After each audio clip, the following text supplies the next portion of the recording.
My boss decided I was worth $5,000 on Christmas week, and that single decision ended a career I had spent years quietly holding together. "Everyone gets a gift this Christmas," Mark Caldwell said, smiling like he'd rehearsed it in the mirror. "We want to thank you for another strong year." Names were called one by one, 15,000. Applause. 15,000. More clapping. A few whistles. I sat still, hands folded, already doing the math in my head. I had been on overnight system support for 3 years straight. No holidays, no skipped alerts, no missed calls. Then Mark glanced at his paper. "Jasmine," he said, 5,000. The room went quiet in a way that felt accidental, like no one had meant to notice. I waited until the meeting ended, until chairs scraped back and conversations restarted before following him into the hallway. "Mark," I said evenly, "can I ask why mine is different?" He didn't stop walking. Different how everyone else got 15. He finally turned, irritation already set on his face. "You work nights. You don't have the same visibility. I manage the power integration and robotic controls." I said when the grid hiccups. I'm the one he cut me off. "Be grateful I even remembered you." That was it. No explanation, no apology, just a reminder of my place. "Okay," I said. I didn't argue. I didn't raise my voice. I went back to my desk and packed my bag like any other night. "My name is Jasmine Hale. I'm a systems engineer at a manufacturing plant outside Detroit. I make sure the machines don't tear themselves apart when the power shifts. I make sure mistakes don't turn into disasters. And this story you're about to hear is a fictional work created by the writing team at RevengeAITA. While the characters and events are imagined, the emotions, power dynamics, and consequences reflect real workplace experiences shared by countless people who were underestimated, undervalued, and expected to stay silent. That afternoon, my phone buzzed with messages. "Sorry, Jasmine. That was rough. You okay?" I typed nothing back because in that hallway, when Mark said those words, something inside me shut off cleanly. Not anger, not sadness, loyalty. I went home knowing one thing with absolute clarity. I had just learned exactly how disposable I was, and once you know that, you stop doing anything for free. By the time my shift started that night, the bonus meeting already felt like something that had happened to someone else. That was the trick I'd learned over the years. Leave the emotion at the door and focus on the systems. Machines didn't care how you were treated. They only cared whether you knew what you were doing. I logged in, checked the dashboards, and brought up the power synchronization panel. The factory ran on old Bones Detroit infrastructure layered with newer automation that never quite fit the way it was supposed to. The robots on the production floor didn't just need electricity. They needed timing, sequence, precision down to the second. Lou leaned over the partition between our desks. "You see the load spikes from earlier, I saw them." I said, "They're small, but they're not random." He frowned. "Day shift said it was nothing. Day shift doesn't touch the grid logic." I said, "They restart machines and hope for the best." Luis hesitated, then lowered his voice. "Off the record, if the grid goes down wrong, only you know the safe shutdown sequence." I looked at him. He didn't smile. He wasn't exaggerating. "That's not something to say casually," I replied. "I know," he said. "That's why I'm saying it to you." We sat in silence for a moment, listening to the hum of servers through our headsets. Alerts scrolled past, all green, all pretending everything was stable. At one point, my supervisor from day operations, Karen, messaged me. "Everything quiet tonight?" she asked. "For now," I typed back, "but the power timing needs review." 3 dots appeared, then disappeared. "Finally noted." That was it. Not a follow-up, not a question, just a word that meant do nothing. I leaned back in my chair and stared at the synchronization map. I'd written half of those protocols myself years ago. After a near miss that had almost fried 3 assembly lines, no one remembered that now. They remembered quarterly numbers and who spoke loudest in meetings. Luis broke the silence again. "You ever think about moving to days?" "They don't want me on days," I said. They want me right here to clean things up when they break. I didn't answer because we both knew that part already. I turned back to the screen, fingers hovering over controls I knew better than anyone else in the building, aware quietly, unmistakably, that the company depended on me far more than it was willing to admit. The bonus agreement arrived in my inbox just after midnight, flagged as time-sensitive. That alone told me more than the meeting ever had. I opened the document and scrolled slowly, line by line. It started the way these things always did. Gratitude, appreciation, commitment, empty words padded out with legal language. I skipped ahead to the numbers just to confirm it hadn't magically changed. $5,000 one-time gross before taxes. I kept reading halfway down the second page. I found the real cost. Recipient agrees to maintain full availability for emergency response outside standard working hours as required by operational needs. I read it twice, then a third time.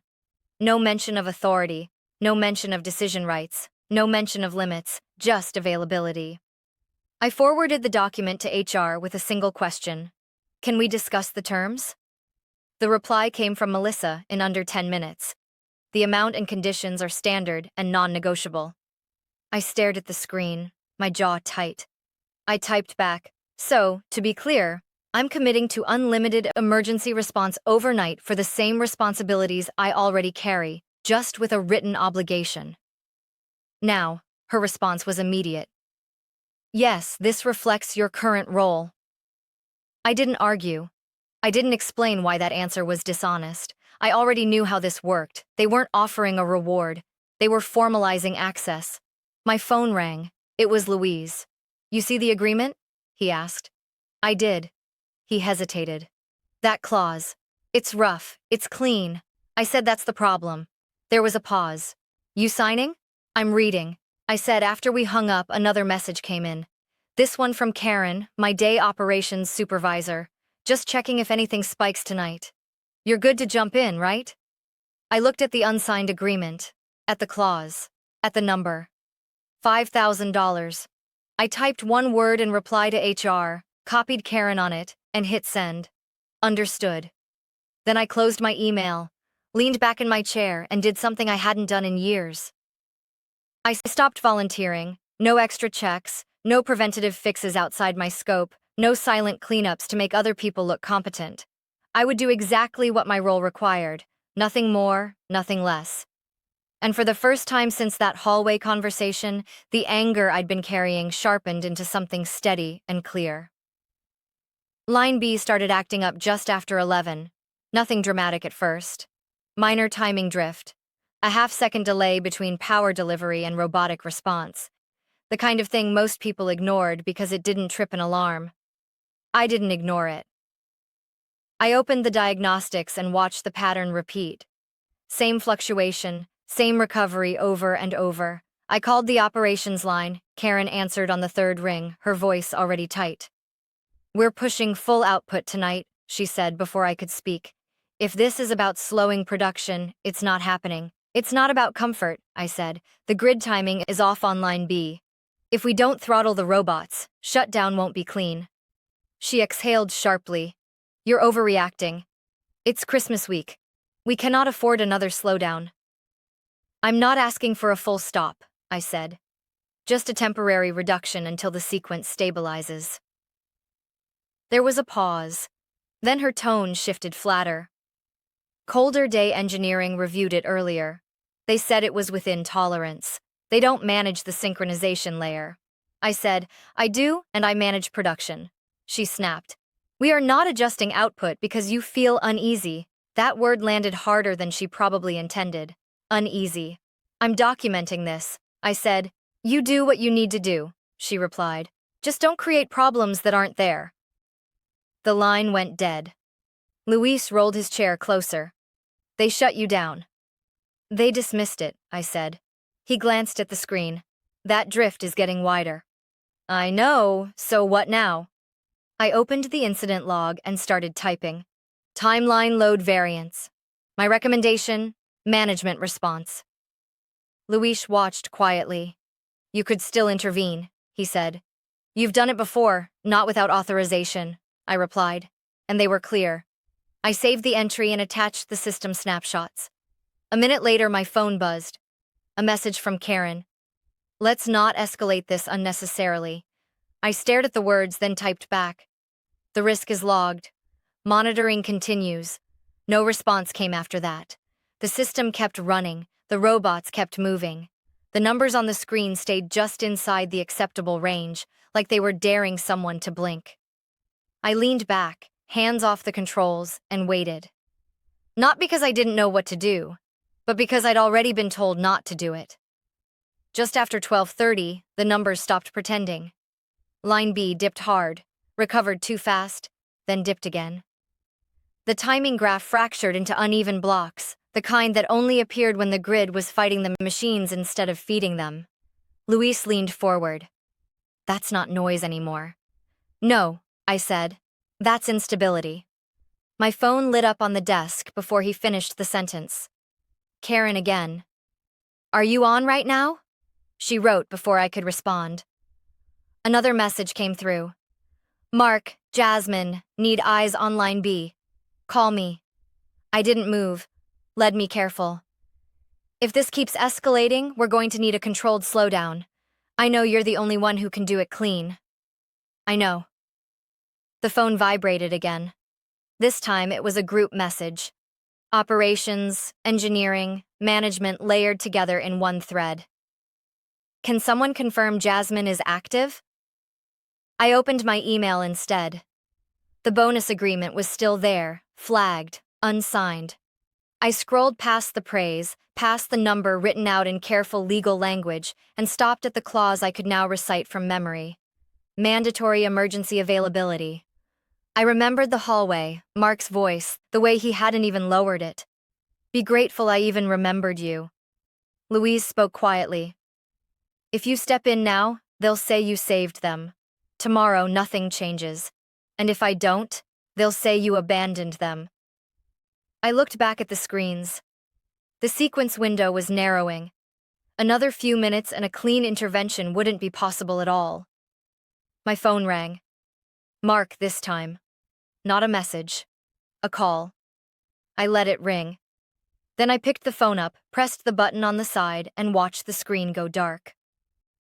Luis exhaled slowly. You're really doing this. I'm doing exactly what my role requires, I said. The system shuddered again.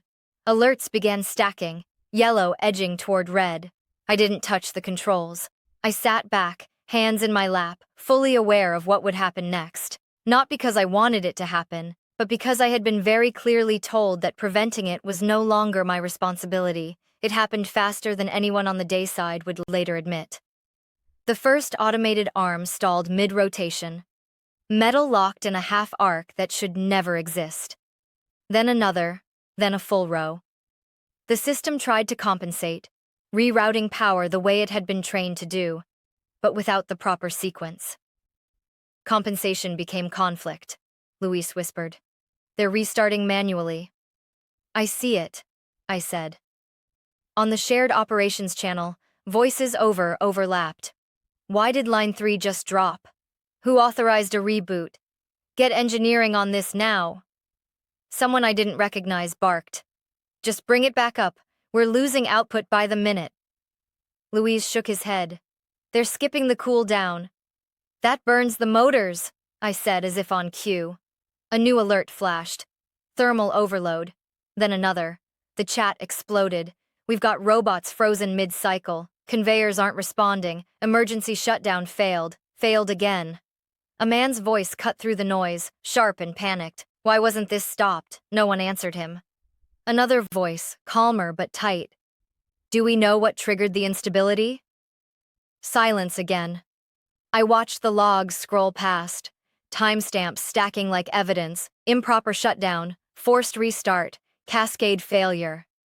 Every step exactly as I'd warned, Louise swallowed. They're going to breach contracts over this. They already have, I said. Minutes later, Mark joined the channel, his confidence stripped bare. How bad is it? He asked. No one rushed to answer.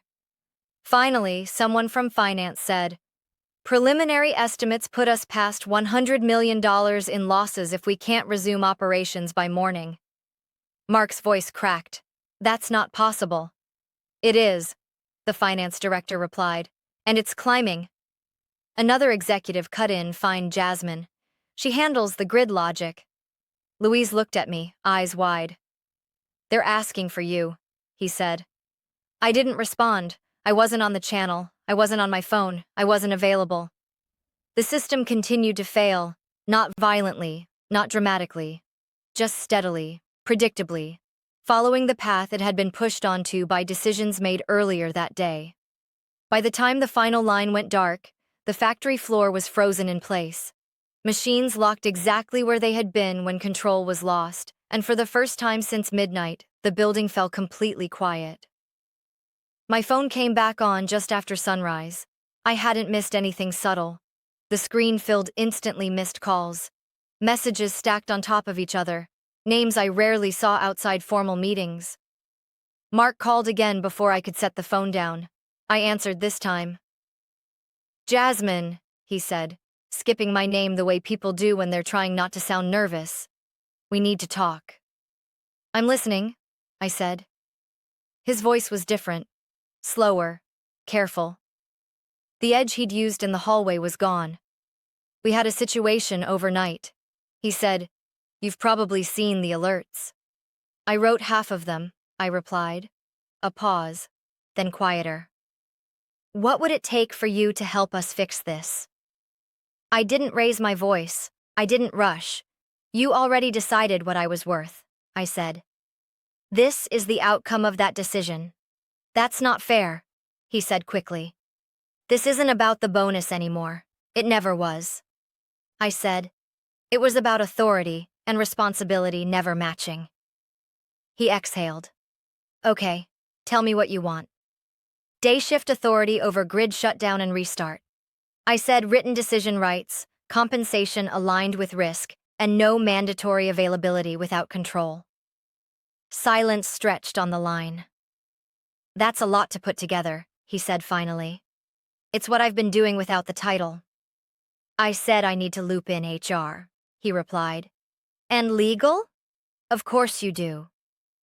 An hour later, the call expanded. Melissa from HR joined first, her voice tight but polite. Then a man introduced himself as Daniel from legal, already speaking in terms of exposure and mitigation. This conversation is about stabilizing operations, Daniel said. We need to understand what support you're willing to provide. I've been clear. I said those are my terms. Melissa hesitated. Jasmine, we're not discussing a new role right now. We're trying to contain damage, I know. I said, that's why you're calling. Mark cleared his throat. Let's take this step by step. No, I said. You had years for steps. No one argued after that. The call ended without resolution, without promises, just a sense of something shifting. Quietly, but permanently. They weren't trying to bring me back. They were trying to limit what losing me had already cost them. The first call didn't come from Mark. It came from someone I hadn't met before. This is Eleanor Price, the woman said. Internal audit. Her voice was calm, practiced, not angry, not apologetic. We're reviewing the events surrounding the shutdown, she continued. We'd like to understand the decision chain. I kept records. I said, I was hoping you'd say that. She asked for logs. I sent them. Power fluctuations, timestamps, recommendations, management responses. Everything was labeled dated and impossible to argue with. An hour later, she called back. These warnings, Eleanor said. You raised them multiple times. Yes. And production declined to act. Yes, she paused. Who approved the maintenance reductions online? Bark signed off? I said. Karen enforced it. Another pause, longer this time. The next call included 2 more voices, one from compliance, one from finance. We're reviewing bonus allocations, the finance director said. Can you confirm your amount $5,000? I replied. And your peers $15,000 each. Silence. Compliance spoke next. Were those amounts tied to documented performance metrics? No, I said they were discretionary based on what he asked. Visibility. I said that was the word used. By the afternoon, the tone of the calls had shifted.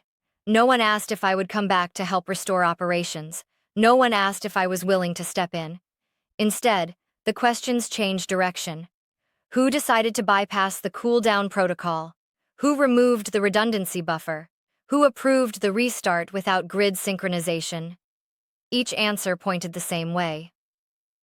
Late in the day, Mark emailed me directly. "Can we talk?" he wrote. I didn't respond. Eleanor called one last time before evening. "We're finalizing our findings," she said. "Your documentation was thorough." "I've had practice," I said. She hesitated. "For what it's worth, no one here is questioning your professionalism." "I know," I replied. When the call ended, I closed my laptop and sat quietly for a moment. The story was no longer about a shutdown or a bonus. It had become something else entirely. They weren't trying to fix what broke. They were trying to understand who had decided it was acceptable to let it break in the first place. I didn't hear about Mark's exit from an announcement. There was no meeting, no email. His name simply disappeared from the directory. Lith noticed at first. "Mark's account got deactivated," he said quietly over the phone. "No forwarding, no goodbye note." "That was fast," I replied. "Quiet," he corrected. "Very quiet." By the end of the day, people started filling in the blanks on their own. A manager from procurement called me under the pretense of asking about documentation. "Off the record," she said, lowering her voice even though we weren't in the same room. "Did Mark approve the maintenance cuts?" "Yes," I said. "And the bonus structure?" "Yes." She exhaled. "That's what A is saying too." Word moved faster after that, not gossip recognition, the kind that spreads when an explanation finally makes sense. When the story isn't about a bad night, but a pattern. 2 days later, my phone rang again. Unknown number. "Jasmine, this is Paul Reiner," the voice said. "I oversee operations for the region." "I know who you are," I said. "We're prepared to make a counteroffer," he continued. "Revised compensation, expanded authority, immediate effect." I didn't ask for numbers. "I'm not interested," I said. There was a pause. "You haven't heard the details."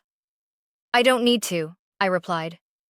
"This isn't about fixing what broke, it's about what was allowed to happen." Another pause. Heavier this time. "Mark made mistakes," Paul said carefully. "He made choices," I said, "and he defended them." After we hung up, Luis texted me. "They're saying his name like it's a warning now." He wrote, "Every meeting, every review, we can't afford another Mark situation." I set my phone down and let that sit. Mark didn't lose his job because of me. He lost it because a decision meant to save $10,000 exposed a system that collapsed under scrutiny. By the end of the week, recruiters started calling, not with sympathy, with certainty. They knew exactly what had happened, and so did everyone else who mattered. The last conversation I had with anyone from the plant was brief and carefully worded.